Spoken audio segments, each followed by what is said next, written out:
গতকাল রাতে খাওয়ার সময় মাকে আমার এক্সের গল্পটা বললাম।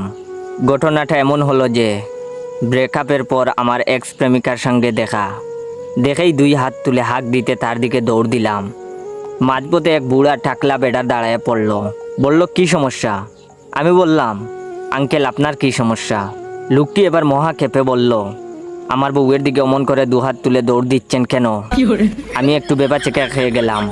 তারপর নিজেকে একটু সামলে বললাম, আপনার বউ কোনো কারণে একদিন আমাকে জুটাপেটা করেছিল, আজকেও যাতে না করে সেই জন্য মাপ চাইতে যাইতেছিলাম। প্রেমিকা সব দেখে শুনে বলল, বাবু বাদ দাও তো, আজকে ফরেন জুতা পরে আসছি, ওইটা দিয়ে ওকে মেরে জুতার অপমান করব না। তখন আমার মা সব শুনে বললেন, বাদ দে। তারপর অনেকক্ষণ আমরা দুজনে চুপচাপ বসে আছি। এরপর হঠাৎ মা বললেন, হারে সত্যি কি ওই মেয়ে তোরে জুতা পেটা করছিল? তখন আমি একটা 32টা দাঁত কেলানো হাসি দিলাম। মা বললেন, ওই মেয়ের উচিত ছিল জুতা দিয়ে পিটায় তোর দাঁত ভেঙে দেওয়ার।